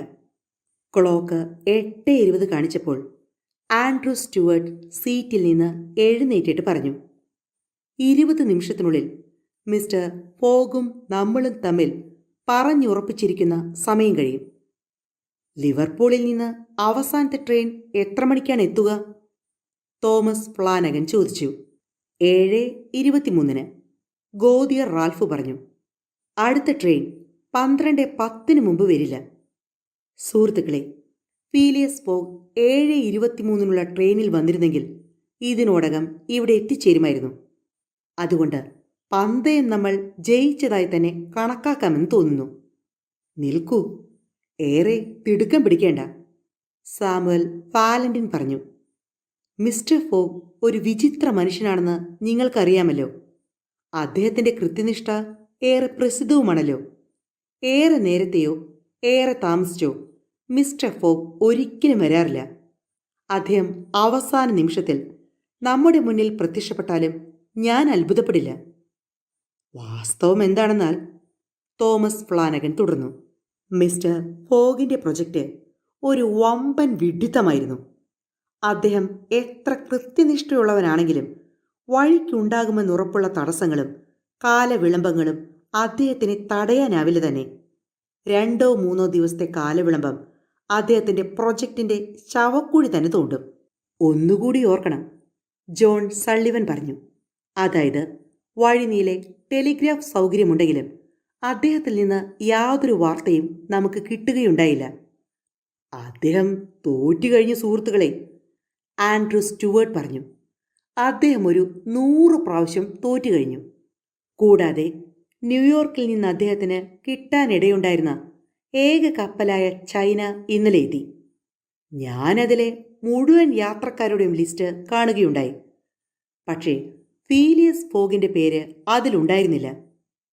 ആ നിമിഷം ക്ലബിലെ ക്ലോക്കിൻ്റെ സൂചി 8:40 കാണിച്ചു. ഇനി 5 നിമിഷം മാത്രം, ആൻഡ്രൂ സ്റ്റുവർട്ട് പറഞ്ഞു. 5 സുഹൃത്തുക്കളും പരസ്പരം നോക്കി. അവരുടെ ആകാംക്ഷ തീവ്രമായി കൊണ്ടിരുന്നു. പക്ഷേ അത് പുറമേ കാണിക്കാതെ ഒരു റബ്ബർ കളിക്കാമെന്ന മിസ്റ്റർ ഹാലറ്റിൻ്റെ നിർദ്ദേശത്തിന് അവർ സമ്മതം മൂളി. ക്ലോക്ക് 8:42 കാണിച്ചു. കളിക്കാർ കാർഡുകൾ എടുത്തു. പക്ഷേ ക്ലോക്കിൽ നിന്ന് കണ്ണെടുക്കാൻ അവർക്കായില്ല. നിമിഷങ്ങൾ ഒരിക്കലും അവർക്ക് ഇത്രയും ദീർഘമായി തോന്നിയിട്ടുണ്ടാകില്ല. അപ്പോൾ ഒരു നിമിഷത്തെ നിശബ്ദത പരന്നു. സലൂണിൽ തികഞ്ഞ ശാന്തത. പുറത്ത് ജനങ്ങളുടെ അടക്കി പിടിച്ച സംസാരം. കൃത്യമായ ഇടവേളകളിട്ട് പെൻഡുലം സെക്കൻഡുകൾ അടിക്കുന്നു. ഒരേ ഒരു നിമിഷം മാത്രം. പന്തയം ജയിച്ചു കഴിഞ്ഞിരിക്കും. ആൻഡ്രൂ സ്റ്റുവർട്ടും കൂട്ടരും കളി തൽക്കാലത്തേക്ക് നിർത്തിവെച്ചു. കാർഡുകൾ മേശപ്പുറത്ത് വെച്ചിട്ട് അവർ സെക്കൻഡുകൾ എണ്ണാൻ തുടങ്ങി. 40 സെക്കൻഡായി, ഒന്നുമില്ല. 50 സെക്കൻഡായി, ഒന്നും സംഭവിച്ചില്ല.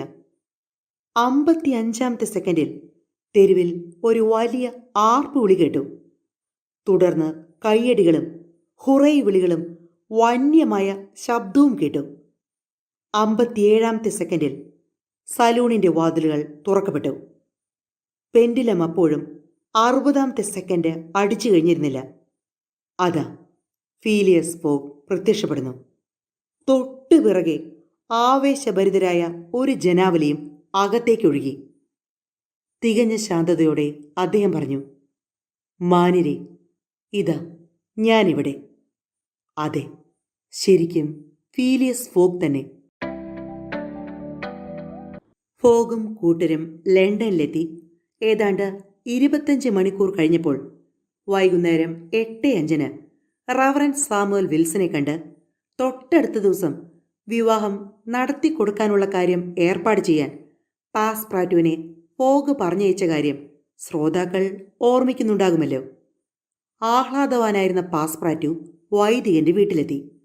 പക്ഷേ അദ്ദേഹം വീട്ടിലില്ലായിരുന്നു. പാസ്പ്രാറ്റുവിന് 20 നിമിഷം കാത്തിരിക്കേണ്ടി വന്നു. റവറൻഡിനെ കണ്ടിട്ട് മടങ്ങുമ്പോൾ സമയം 8:35. പക്ഷേ പാസ്പ്രാറ്റുവിൻ്റെ അപ്പോഴത്തെ അവസ്ഥയോ? പാറിപ്പറക്കുന്ന തലമുടിയോടെ തൻ്റെ ഹാറ്റ് പോലും എടുക്കാതെ തെരുവിലൂടെ അയാൾ പറക്കുകയാണ്. വഴിയാത്രക്കാരെ തട്ടിയിട്ടുകൊണ്ട് നടപ്പാതയിലൂടെ അയാൾ പാഞ്ഞു. 3 നിമിഷത്തിനുള്ളിൽ അയാൾ സാവിയെ കോളനിയിലെ ഫോഗിൻ്റെ വീട്ടിലെത്തി. ഫോഗിൻ്റെ മുറിയിലേക്ക് അമിത വേഗതയിൽ ചെന്നു വീണു. അയാൾക്ക് സംസാരിക്കാൻ ബുദ്ധിമുട്ടുണ്ടായിരുന്നു. എന്താണ് കാര്യം? ഫോഗ് ചോദിച്ചു. എൻ്റെ യജമാനെ, പാസ്പ്രാറ്റു അണയ്ക്കുകയാണ്. കല്യാണം സാധിക്കില്ല. കാരണം നാളെ. എന്താണങ്ങനെ? കാരണം നാളെ ഞായറാഴ്ചയാണ്. അല്ല, തിങ്കളാഴ്ച. ഫോഗ് തിരുത്തി. അല്ല, ഇന്ന് ശനിയാഴ്ചയാണ്. ശനിയാഴ്ചയോ? ഹേ, അതസാധ്യം. അതെ അതെ അതെ, പാസ്പ്രാറ്റു നിലവിളിച്ചു. അങ്ങ് ഒരു ദിവസത്തിൻ്റെ തെറ്റുവരുത്തി. നമ്മൾ സമയത്തിനും 24 മണിക്കൂർ മുമ്പെയാണ് തിരിച്ചെത്തിയത്. പക്ഷേ ഇപ്പോഴിനി 10 നിമിഷം മാത്രമേ അവശേഷിച്ചിട്ടുള്ളൂ. പാസ്പ്രാറ്റു യജമാനെ കോളറിന് പിടിച്ച് വലിച്ചെഴുന്നേൽപ്പിച്ച് ശക്തിയായി വലിച്ചുകൊണ്ട് പുറത്തേക്കോടി. ചിന്തിക്കാൻ പോലും സമയം കിട്ടുന്നതിന് മുമ്പ് തട്ടിക്കൊണ്ടു പോകപ്പെട്ട ഫോഗ് പുറത്തു വന്ന് ഒരു കുതിരവണ്ടിയിൽ കയറി. ഡ്രൈവർക്ക് 100 പൗണ്ട് വാഗ്ദാനം ചെയ്തു. 2 തെരുവു നായ്ക്കളുടെ മുകളിൽ കൂടി കയറിയും 5 കുതിരവണ്ടികളെ തട്ടിമറിച്ചിട്ടും അവർ റീഫോം ക്ലബിലെത്തി. ഫോഗ് ക്ലബിലെ സലൂണിൽ പ്രത്യക്ഷപ്പെട്ടപ്പോൾ ക്ലബിലെ ക്ലോക്കിൽ കൃത്യം 8:45 സമയം. ഫീലിയസ് ഫോഗ് ലോകം ചുറ്റിയുള്ള യാത്ര 80 ദിവസത്തിനുള്ളിൽ വിജയകരമായി പൂർത്തീകരിച്ചിരിക്കുന്നു. Phileas fog 20,000 പൗണ്ടിൻ്റെ പന്തയം വിജയിച്ചിരിക്കുന്നു. എങ്ങനെയാണ് തികഞ്ഞ കൃത്യതയും അവധാനതയുമുള്ള ഫോഗിനെ പോലുള്ളൊരാൾക്ക് കാലഗണനയിൽ ഒരു ദിവസത്തിൻ്റെ തെറ്റ് പറ്റിയത്? എങ്ങനെയാണ് അദ്ദേഹം ഡിസംബർ 21-ാം തീയതി ശനിയാഴ്ചയാണ് താൻ ലണ്ടനിൽ തിരിച്ചെത്തിയതെന്ന് തെറ്റായി കണക്ക് കൂട്ടാനിടയായത്? ആ തെറ്റിൻ്റെ കാരണം വളരെ ലളിതം. സ്ഥിരമായി കിഴക്കോട്ട് മാത്രം യാത്ര ചെയ്തുകൊണ്ട് ഫീലിയസ് ഫോഗിന് അദ്ദേഹം അറിയാതെ തന്നെ ഒരു ദിവസം ലാഭം കിട്ടി. കിഴക്കോട്ട് യാത്ര ചെയ്തപ്പോൾ അദ്ദേഹം സൂര്യന് അഭിമുഖമായിട്ടായിരുന്നു യാത്ര. അതുകൊണ്ട് ഓരോ ഡിഗ്രി രേഖാംശം കടന്നപ്പോഴും അദ്ദേഹത്തിന് 4 മിനിറ്റ് വീതം ലാഭം കിട്ടിക്കൊണ്ടിരുന്നു. 360 ഡിഗ്രി രേഖാംശത്തെ 4 കൊണ്ട് ഗുണിച്ചാൽ 1440 മിനിറ്റ്, അഥവാ 24 മണിക്കൂർ, അതായത് ഒരു പൂർണ്ണ ദിനം. ആ ഒരു ദിനം പൂർണ്ണമായും അദ്ദേഹത്തിന് ലാഭം കിട്ടി. മറ്റൊരു വിധത്തിൽ പറഞ്ഞാൽ, കിഴക്കോട്ട് സഞ്ചരിച്ചപ്പോൾ സൂര്യൻ മെരിഡിയൻ കടന്നു പോകുന്നത് ഫീലിയസ് ഫോഗ് 80 തവണ കണ്ടപ്പോൾ ലണ്ടനിലുള്ള അദ്ദേഹത്തിൻ്റെ സുഹൃത്തുക്കൾ 79 തവണ മാത്രമേ ആ കാഴ്ച കണ്ടുള്ളൂ. അതുകൊണ്ടാണവർ റീഫോം ക്ലബിൽ ശനിയാഴ്ച അദ്ദേഹത്തെ കാത്തിരുന്നത്. ഫോഗ് വിചാരിച്ചതുപോലെ അന്ന് ഞായറാഴ്ചയല്ലായിരുന്നു, ശനിയാഴ്ച മാത്രമേ ആയിരുന്നുള്ളൂ. പാസ് പ്രാറ്റുവിൻ്റെ കുടുംബവാച്ച് എപ്പോഴും ലണ്ടൻ സമയം മാത്രം കാണിച്ചിരുന്നതിനാൽ ഈ സത്യം അയാളിൽ നിന്ന് അറിയാനാകുമായിരുന്നു. പക്ഷേ അതിൽ മണിക്കൂറുകളും മിനിറ്റുകളും കാണാനുള്ള സംവിധാനം മാത്രമേ ഉണ്ടായിരുന്നുള്ളൂ. തീയതി കാണിക്കാനുള്ള സംവിധാനം അതിലില്ലായിരുന്നു. അങ്ങനെ ഫീലിയസ് ഫോഗ് 20,000 പൗണ്ടിൻ്റെ പന്തയം ജയിച്ചു. പക്ഷേ 19,000 പൗണ്ടും യാത്രക്കിടയിൽ ചെലവായിരുന്നു. ബാക്കി വന്ന 1000 പൗണ്ട് അദ്ദേഹം പാസ് പ്രാറ്റുവിനും ഫിക്സിനും തുല്യമായി പകുത്തു നൽകി. പക്ഷേ പാസ് പ്രാറ്റുവിൻ്റെ മുറിയിൽ 1920 മണിക്കൂർ ഗ്യാസ് എരിഞ്ഞുണ്ടായ അനാവശ്യ ചെലവിൻ്റെ ചാർജ് പാസ് പ്രാറ്റുവിൽ നിന്ന് തന്നെ ഈടാക്കി. അന്ന് വൈകുന്നേരം ഫോഗ് ആവതിയോട് ചോദിച്ചു, നമ്മുടെ വിവാഹം ഇപ്പോഴും ഭവതിക്ക് ഇഷ്ടം തന്നെയാണോ? ഞാനാണ് അങ്ങയോട് ഈ ചോദ്യം ചോദിക്കേണ്ടത്. അങ്ങ് സാമ്പത്തികമായി തകർന്നു പോയിരുന്നു. പക്ഷേ ഇതാ ഇപ്പോൾ വീണ്ടും ധനികനായി മാറിയിരിക്കുന്നു. ക്ഷമിക്കണം, എൻ്റെ സമ്പത്തെല്ലാം ഭവതിക്കും കൂടി അവകാശപ്പെട്ടതാണ്. ഭവതി നമ്മുടെ വിവാഹത്തിനുള്ള നിർദ്ദേശം മുന്നോട്ട് വെച്ചില്ലായിരുന്നുവെങ്കിൽ ഞാൻ പാസ്പ്രാറ്റുവിനെ റവറൻ സാമുവൽ വിൽസന്റെ അടുത്തേക്ക് വിടുകയോ എനിക്ക് പറ്റിയ തെറ്റ് ഞാൻ അറിയാനിടയാവുകയോ ഇല്ലായിരുന്നു. പ്രിയപ്പെട്ട മിസ്റ്റർ ഫോഗ്, ആവുത വിളിച്ചു. എൻ്റെ പ്രിയപ്പെട്ട ആവുത. ഫോഗും പ്രേമാർദ്ദനായി തിരികെ വിളിച്ചു. 2 ദിവസത്തിനു ശേഷം അവർ തമ്മിലുള്ള വിവാഹം നടന്നു. പാസ്പ്രാറ്റുവാണ് കന്യാദാനകർമ്മം നിർവഹിച്ചത്. പിറ്റേന്ന് നേരം പുലർന്നപ്പോൾ പാസ്പ്രാറ്റു തൻ്റെ യജമാന്റെ വാതിൽമേൽ ശക്തിയായി മുട്ടി. കതക് തുറന്ന ഫോഗ് ചോദിച്ചു, എന്താണ് കാര്യം പാസ്പ്രാറ്റു? ഇതെന്താണ് സാർ? ഇതാ ഈ നിമിഷം ഞാനൊരു പുതിയ സത്യം കൂടി കണ്ടുപിടിച്ചു. നമുക്ക് നമ്മുടെ യാത്ര 78 ദിവസം കൊണ്ട് തന്നെ പൂർത്തീകരിക്കാൻ കഴിയുമായിരുന്നു. യാതൊരു സംശയവുമില്ല, ഫോഗ് തിരിച്ചടിച്ചു. ഇന്ത്യയിൽ യാത്ര ചെയ്യാതിരുന്നെങ്കിൽ അല്ലേ? പക്ഷേ ഞാൻ അങ്ങനെ ചെയ്തില്ലായിരുന്നെങ്കിൽ എനിക്ക് ആവുതയെ രക്ഷിക്കാൻ കഴിയുമായിരുന്നില്ല. ആവുത എൻ്റെ ഭാര്യയായി തീരുകയുമില്ലായിരുന്നു. ശരിയല്ലേ? മിസ്റ്റർ ഫോഗ് ശാന്തനായി വാതിലടച്ചു.